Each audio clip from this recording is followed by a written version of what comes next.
good to see you. Welcome to my channel, AB7 Trader. How can I help you? Gusto niyo bang matuto about stock market, technical analysis, tips and strategies? So, don't forget to subscribe my channel, then click the notification bell dahil every week nag-upload tayo ng 3 minimum videos about stock market. So guys, magandang gabi sa inyo. So ngayon, hindi naging maganda yung takbo ng ilan sa mga stock sa PSE. So medyo downtrend ang iba at yung PSE natin is medyo bumaba. So alamin na lang natin guys kung ano ang maging indication nito. So baka may pagtuloy-tuloy pa next week. So silipin natin ng kaunti ang mga technical nila. So pero ang ating tatalakayin is yung mga nag-trending ngayon. So mga nag-trending guys is si CHP, PPX, ECN, ARIT, MWC, DITO, NIKL, BLL. So yan ang mga nag-trending guys. So ngayon guys, tingnan natin yung kanyang technical indicator niyan guys, o mga technical indicator. So pipili tayo ng mga technical indicator na ginagamit natin dyan sa panahon ngayon para malaman natin kung may indication pa siya ng pagbaba next week or ano ang masasabi natin sa kanya, bad siya bumaba. So guys, simulan natin ang ating technical analysis.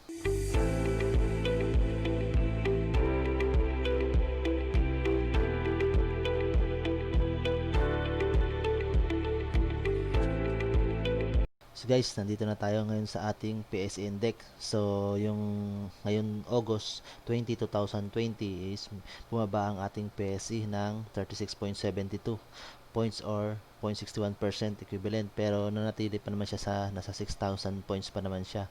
So ang kanyang guys is dalawang araw na siyang sunod-sunod na pagbaba ng kanyang mga puntos. Ibig sabihin ito, may indication din to na bumababa rin ang ilan sa mga stock natin sa mga prices nila. So tingnan natin kung may magandang indication na ibibigay sa atin next week or baka kung manatili tayo na mag-abang muna sa ilan mga stock na paborito natin o gusto natin pag-tradean. So yun ang masasabi ko guys sa ating PSE index ngayon. So simulan natin kay ECN o Ace Energy Philippines. So Ace Energy Corporation, so AC Energy Corporation. So nagbigay siya ng dividend August yung excluded date is August 28, so possible next week pa. So Friday hanggang Friday. So recorded September 17 ang payment. So recorded date, ibigay ang record date is September 3. So na may 0.04.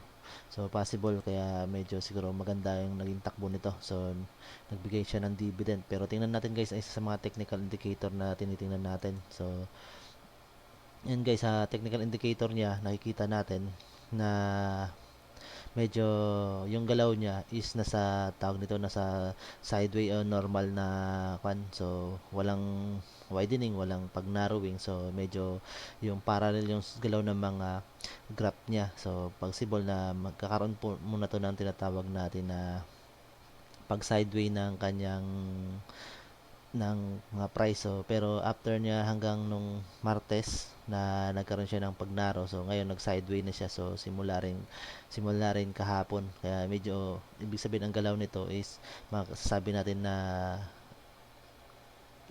walang pagbabago gaano yung mga presyo. So hintayin natin kung anong susunod na indication niya sa atin. So tingnan natin ang kanyang stochastic. So stochastic naman tayo ngayon po sa RSI.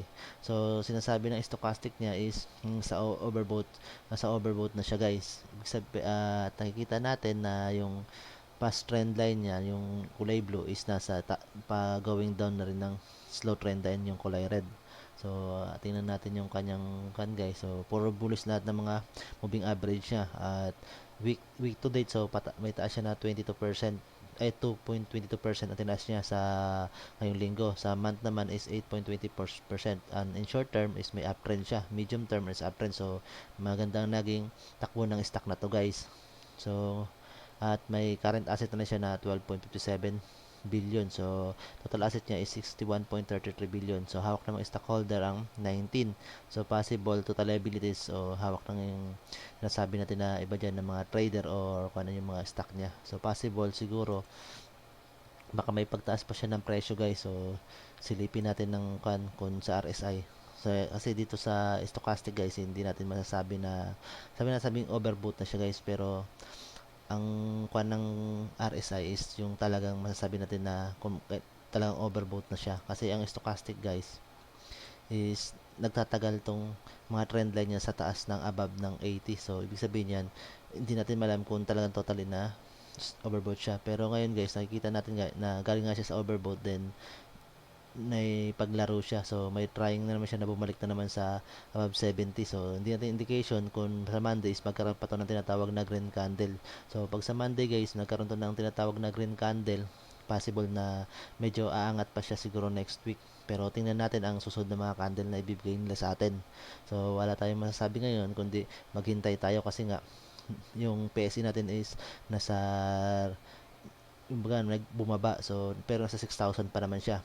Kaya yun ang ating hintayin. So, hintay tayo ng mga signal. So, possible second candle na ay sa candle sa next week, ang tingnan natin is kung mag green candle siya at nasa taas siya, at possible baka magkaroon pa siya ng profit. Pero pag red candle na guys, so baka bumaba na yung price niya.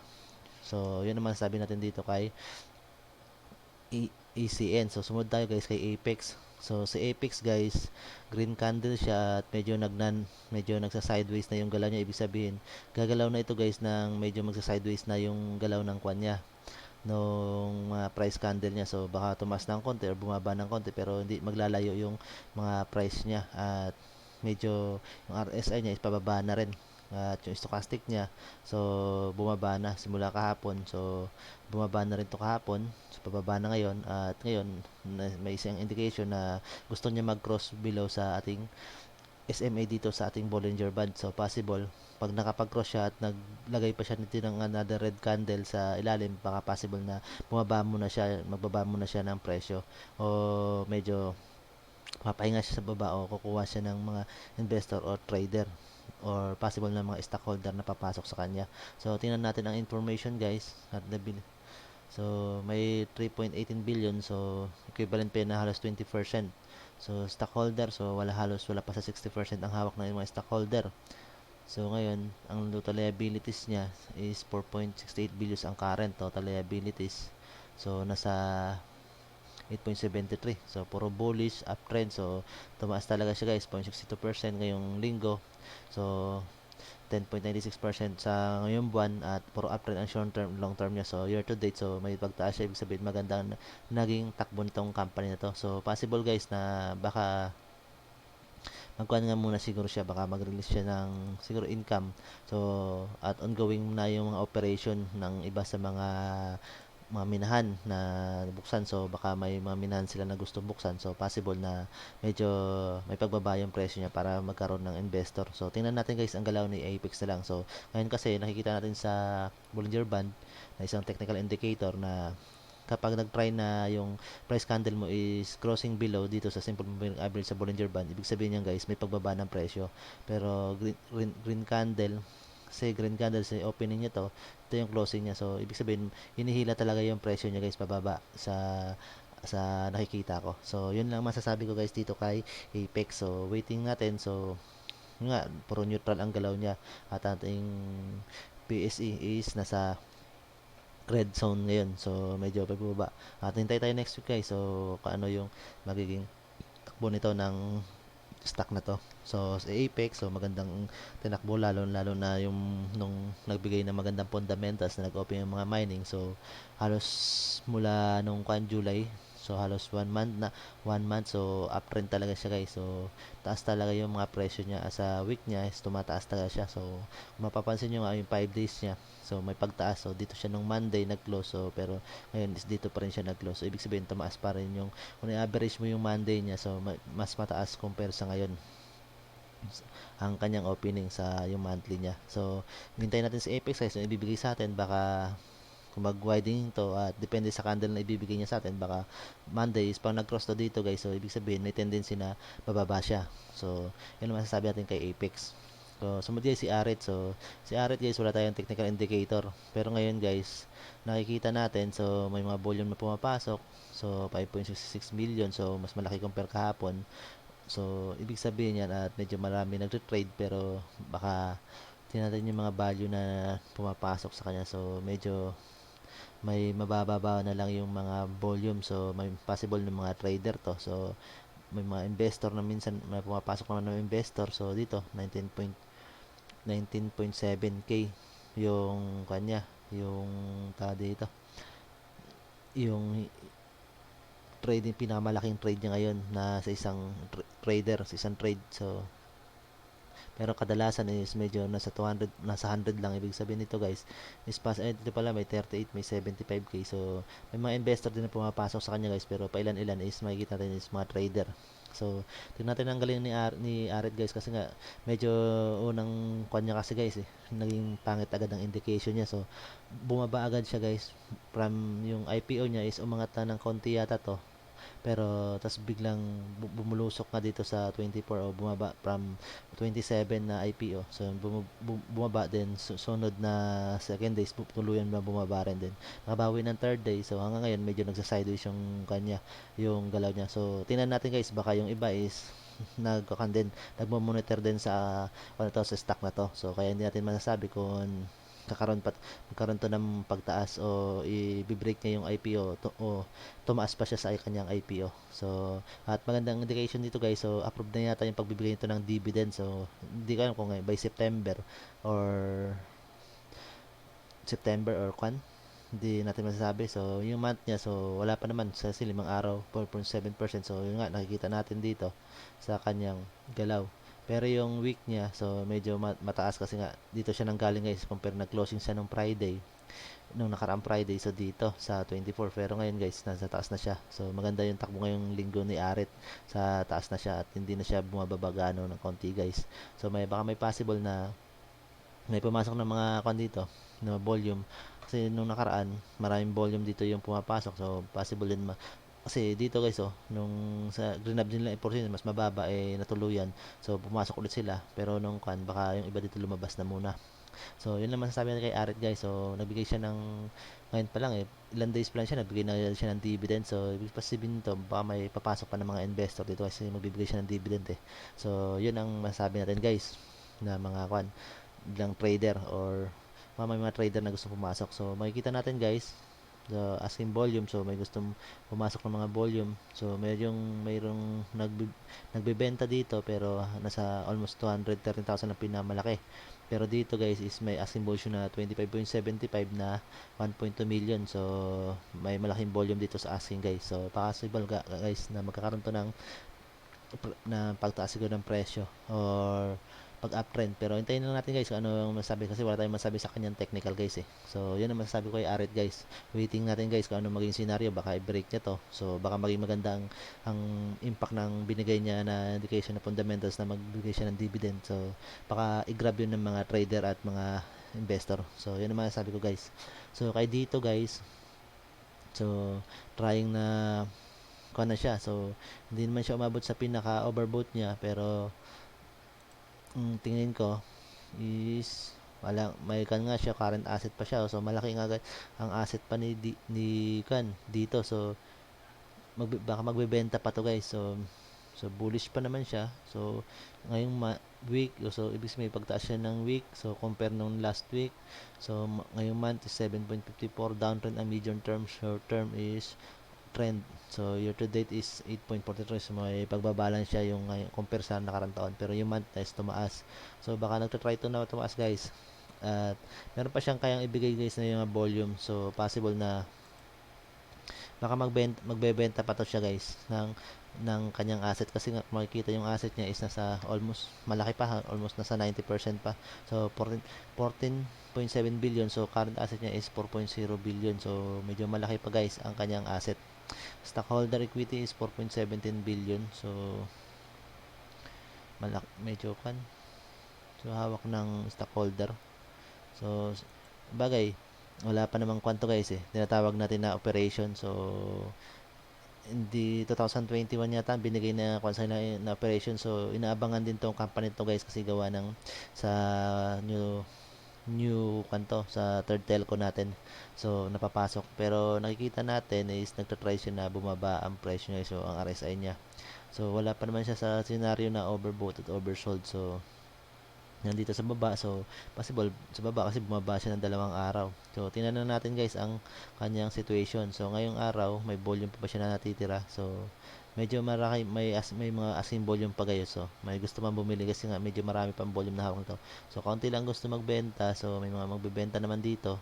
So may mga volume naman na kuha sa kanya available guys. So 35.75 million yung volume guys na umikot ngayong araw na equivalent na 112.33 million. So 3.54k. So ginagrab ng mga buyer. So medyo malaki yung mga buyer na nagpasok. So BPI call. So may nagbibigay ATR. So may nagbibigay ng volume guys. Pero 1,000. So possible may mga bumibili, may mga pumapasok ng mga trader guys sa kanya. So yan ang makikita natin guys. So mga volume din is may mga trader. So possible naman dito yung iba yung cross trade ng mga broker. So yan guys. May mga trader na pumapasok sa kanya. So baka possible guys na magkaroon to ng uptrend or wait natin guys, baka pag red candle, so tingnan natin baka yung 2 candles na ibibigay niya. So possible pag nag red candle naman to sa Monday, so baka possible may pagbaba. Pero kapag nag green candle, baka mag-twist. Pero yun ang tingnan natin guys, sa candle niya lang ang tingnan natin sa kay dito. So magandang company para naman abangan to kasi nga paborito pag tradean to ng mga trader at laging ko nakikita. So kanto na medyo dinudumog yung kwan na to, yung stock na to kasi hinihintay nila yung operation nito eh. So, yun ang masasabi ko guys na kay dito, kay Macro Asia. So, wala pa naman sa overbought pero nasa baba itong kanyang stochastic na passing trend line. So, yung trend line sa overbought narito pero wala pang overbought dyan guys.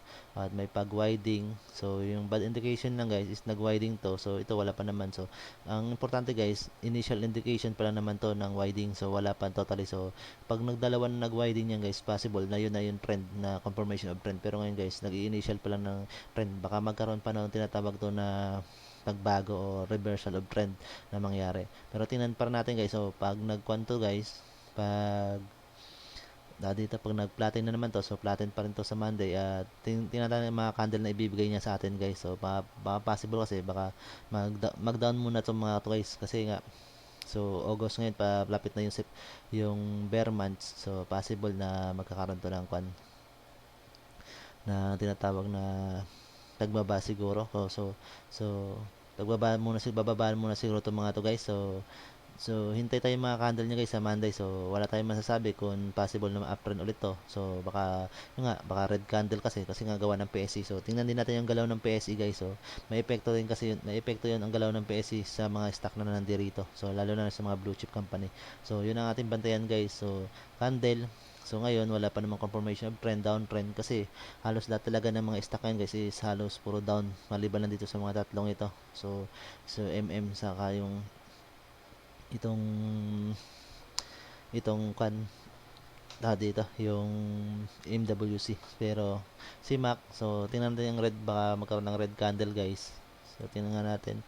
So negative income niya kasi guys ngayon kan, so gawa ng pandemic second quarter apektuhan kasi April, May, June ang kuan na to, ang month na to. So ibig sabihin walang operation ng construction on time na yun. So July lang naman, almost June na yata nagsimula, kalagitnaan ng June or mga katapos ng June.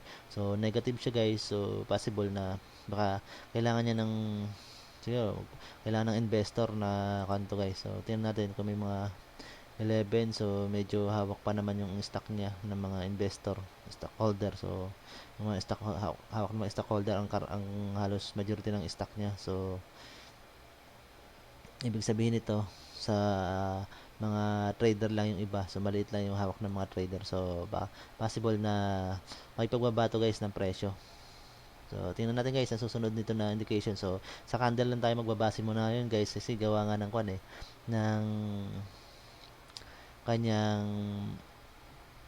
yung naging downtrend sila ngayon. So simula kahapon. So at ngayon medyo wala naman siguro, hindi ko masasabi kung meron mga nagkapag-take profit ngayon kasi early in the morning pa lang. So halos lahat ng stock ay halos red ka na. So baka iba nag-cut loss na. So pero dito guys kay Mac guys, mapapansin mo yung simple moving average niya is going up. So may indication kasi na baka tumaas pa pataas siya. So may indication kasi guys na kahit nag-red candle siya at compare mo sa closing niya kahapon, closing niya is mababa pero yung simple moving average nyo is up, may up pa rin. So up, parang up nga yung kanya, yung naging trend niya. So baka possible guys na may pagtaas. So tingnan natin guys ang sunod na candle. So kung ano indication ito guys. So kung red candle, tuloy-tuloy yung pagbaba sa Monday, so hanggang Martes. So yun ang ating papansinin. So possible nito guys Monday. So marami rin din maghihintay ng Monday nito. So wala pang gaanong gagalaw yan kasi gawa nga ng 2 days yung pagbagsak ng ating PSC at ilan sa mga stock. So sunod guys MM. So sa MM medyo naging ganto. So nag-downtrend man to kanina pero na after ng mga hour yata yun, no, napansin ko ng hour is halos hindi na siya na lumayo sa 3.23 o 3.22 ba yun? So nag-close siya sa 3.25. So wala pa naman siya. So malapit na rin tinatawag natin na overbought. So stock. So yun nga, current asset, so 3.20 total asset, so hawak na mga kung is 1 point stockholder, so walang parang halos stockholder ang may hawak guys ng stock sa kanya. Mas karamihan ay stockholder, so medyo kaunti ang hawak ng mga trader dito. So puro bullish siya. So mga nagdaang buwan sa year, so ngayon bullish siya ngayong taon. So siguro gawa ng itong kanya presyo niya. So wala pa namang almost 2 months, 3 months, more than 3 months pa lang naman yata to eh. So weekly niya is so napataas 7.97%. Month niya is 21.27, uptrend yung short term niya. So possible nga guys na may pagtaso. So puro bullish ang nakikita natin sa kanya guys. Ang kwan niya lang sa kanya guys is medyo papunta na siyang overbought. So baka i-break niya lang to yung RSI 70 baka next week. Kasi ito medyo may pagnaro na eh. Nagpagnaro na to guys oh. So medyo panaro. So ibig sabihin nito baka tumaas ng konti. So hintayin na natin ang sunod na candle guys. So baka Monday na tumaas pa to. So kasi ito lang naman ang stock na medyo naging maganda yung takbo MM sa dinudumog rin to ng mga trader. So makikita nyo 3.25 kay yung number of trades niya, sa yung volume is 64.62 million. So ibig sabihin maraming trade ang nangyayari dito guys. So at isa pa, itong magandang stock na tumakbo lang ngayong araw maliban dito sa AC saka ito, at ito is consumer friendly to kasi nga common necessities ang mga products na binebenta nito guys. Kasi supermarket to eh. Involved siya sa common necessities ng tao. So possible na talagang totally operation siya. Even na may pandemic is nag-ooperate siya. So yun ang masasabi natin guys. Pero ang kwan ng scenario dito is malapit na siya sa overbought. So baka kung i-break niya man to guys, RSI 70. So possible may pag-downtrend na rin siya after nun. Pero baka i-try nga niya yun na i-break guys. So ibibigay niya yung above RSI 70 din bago siya magbumaba or either next week. So tingnan natin yung galaw niya. So yun na naman ang ating makikita. So possible dito rin naman iikot ulit yung mga trade diyan. So possible na next week na medyo marami ulit magte-trade sa kanya nga. Kasi sa makikita niyo sa number of trade. So at ang earning niya, so second quarter earning niya, so negative lang siya ng 3%. So pero kumita pa rin siya, almost 100% parang kinita niya. Kasi 3% lang din eh. Ibig sabihin yung kinita niya nung nakaraang first quarter ng January ay ng 2020, possible na malapit din ang kinita, almost ganun din ang kinita niya ngayon second quarter ng kahit nung tayo nag ECQ. So possible ba? So June lang pala to nagsimula, second quarter. So, malaki ang kinita niya. So, ibig sabihin, negative 3%. So, bakit may second quarter, may basihan siya? June. So, ano ba yung kanya? June 30 period niya. So, June 30 hanggang dito. So, kumita pa siya ng June 30. So, malaki pa. Negative lang. 3%. So, baka compare dun sa target niya guys. Target price niya sa target na income niya siguro na gusto mangyari. Baka negative siya dun. Pero mapapansin nga natin guys. So, maganda ang trend nitong si CMM. At nga, sabi ko, consumer friendly nga kasi nga supermarket to. So, involved, kumbaga, mabibili mo dito, ang products na binibenta nito is common necessities ng mga tao sa nagagamit sa araw-araw. So, kahit may pandemic, is totally operation siya. So, yun naman sasabi natin dito kay MM. So, sumunod guys, si MWC. Yun nga, kasi nag-trend siya ngayon guys, gawa nitong yung pumasok yata so sa top medyo sa top gainer MWC. Yun nga tumasok sa top gainer guys si MWC. So wala naman siya sa number of trade na pumapasok guys. So yun ang masasabi natin guys At medyo masasabi natin na kung siya kasi napaka-usual ng kanya pagtaso 13.10 ay 13.9 kahapon, so 13.6 ngayon, so medyo maganda. At ang kagandahan niyan guys is nag-widening itong Bollinger Band niya. So kumbaga yung sa tagal ng medyo pag sideway niya almost more than 1 week guys. So after nito ng pag narrow, so kasi dito nag narrow so dito pa nga lang halos pag narrow na dyan so nagkaroon siya ng sideways nung nakarang linggo pa. So ngayon guys, Friday, so maraming napag-take profit. So possible guys, medyo at wala pa siya almost na sa na pala siya dito sa overbought scenario. So possible guys na may pagtaas pa to guys. So baka ganyan nga na dito pa siya sa naghag na siya dito sa ating upper band. So possible ngayon na indicator niya is may uptrend pa siya na susunod. So tingnan natin guys. So pag green candle pa to guys, ibig sabihin hanggang Martes or Miyerkules is pataas pa siya. Pero ang kwan lang natin ito ng kwan to guys, ng stock na to is parang monthly yung kwan nito guys, kasi nga siyempre yung parang yung puro sa loob ng isang buwan, halos isang linggo lang siyang magkakaroon ng magtitik ng revenue. So may magbabayad sa kanya yung mga sisingilin na mga sa tubig, so yung gumamit ng tubig sa mga concessionaire nito. Pero yung all the kanya is medyo puro kan siya labas, so puro losses siya. So kaya possible na mga hanggang 2 to 3 days lang yung trend niya na perform niya minsan. So yun ang masasabi natin.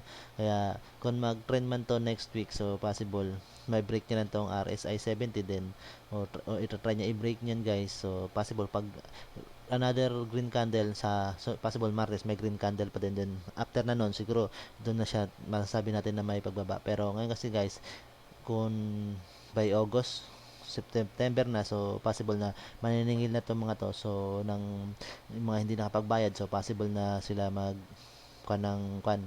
yung mga bill, so isisingilin na nila yon. So baka possible na magkaroon na sila ng income. So tingnan pa natin ang income. Pero ngayon guys is negative 32, pero kumita pa rin net income nila is 1.16. so yun ang kita nila guys. Pero negative, ibig sabihin halos 60% lang ito ng income nila ng first quarter nung January. Halos 60% lang yan ng income nila yung January. Negative nga rin sila dito guys. 1.20 negative sila ng 1.76 billion ang kanilang income. So baka based on capital nila 1.16. So baka based on doon capital nila guys. Based sa capital nila guys, nilabas nila na dito na ibig sabihin 1.76. Ibig sabihin kaunti lang ang naging kanila, naging dito first quarter. So kaunti lang siguro yung naging nilabas nila na puhunan or capital. So kaya medyo 1.76 ang negative nila. So pero kumita pa rin sila guys. So possible na kikita, so malaking losses epekto siguro to guys ng hindi nila pagsingil ng mga billing nga. So yun possible.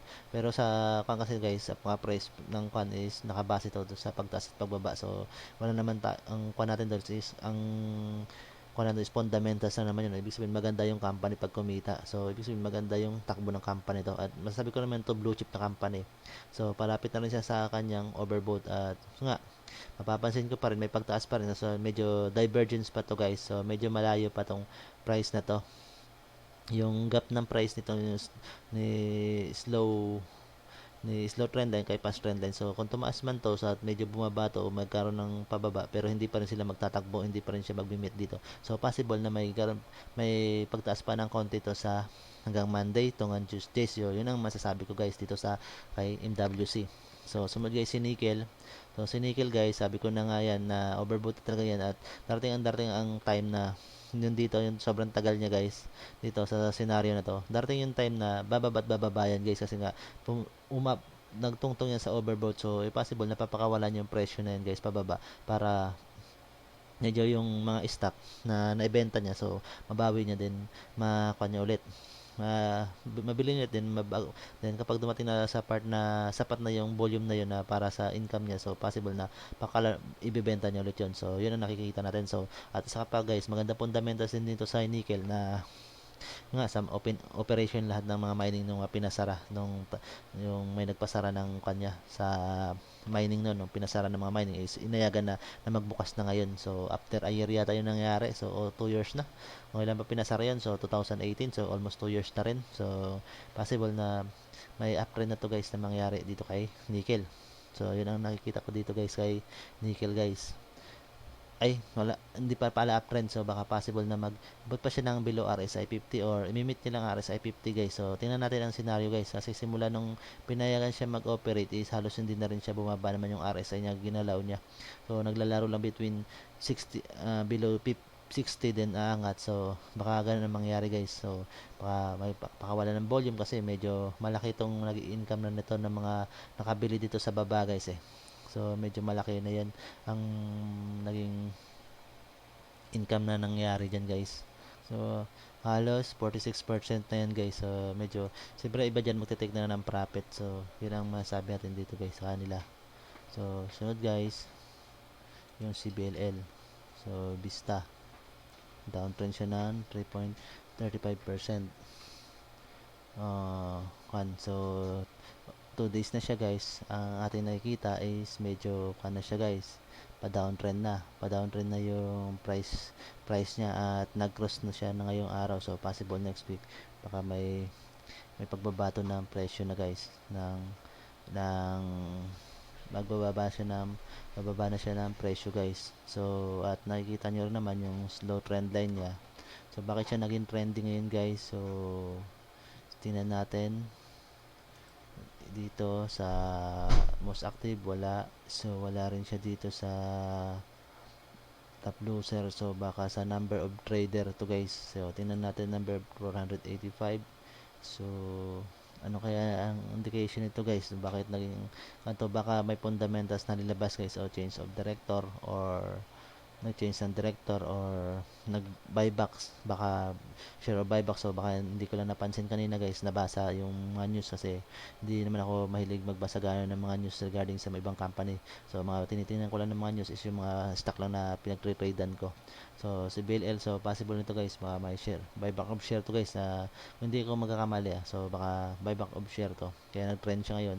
Pero ngayon guys, nakikita nyo nag-cross na siya sa ating simple moving average. So possible niyan guys, baka pag kinonfirm na to guys ng another red candle dito next week, so possible na down, may pag-down na to, may pagbaba na yung presyo. So hindi niya na break yung RSI 50, so medyo tumagal ang kanyang galaw guys. So halos ilang beses niya trinay, so magmula dito, so August 11, so na nakarang Martes pa, so medyo hindi niya, so hanggang sa dito sa RS hanggang 17 ng Monday, so naglaylo din, bumaba. So baka may pagbaba pa to na mangyayari guys.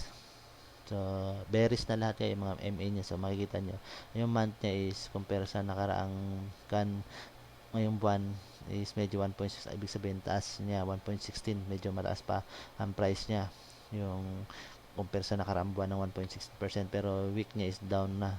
Medium term year to date o medyo malaki ang binabagay is 58.98% sa kanyang price.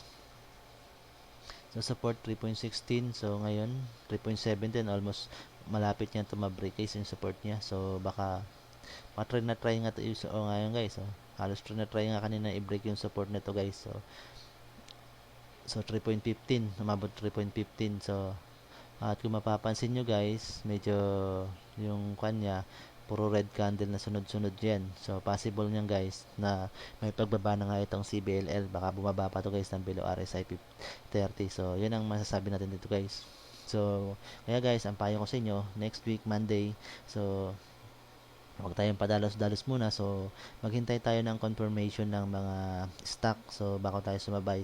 So yung first hour, so sapat na siguro yun para tingnan natin kung yung trend is mag-support na, kung mag-uptrend na yung ibang mga stock dito. So possible yan. Pero ngayon guys, ang masasabi ko talaga sa inyo about sa PSC, so ang medyo professional na mga trader dyan at mga kwan is maghihintay yan ng galaw guys. Kasi nga 2 araw na sunod-sunod na kwan na pagbagsak ng PSE. So at malapit na rin matapos yung ghost month. So baka possible nga na may mga gusto ng investor na pumasok, papasukin yung isang company. So, doon natin sila tingnan guys ha. Hintayin natin sila kasi minsan di man ako naniniwala dun sa sinasabing ghost month na yung iba is hindi mo naglalabas ng pera. So, kasi pananiwala naman yun eh. So, pero tingnan natin guys, so baka yung iba is ina-apply yun dito sa stock market o sa ibang mga business. So, hintayin natin baka sunod hanggang may next week pa, may 1 week pa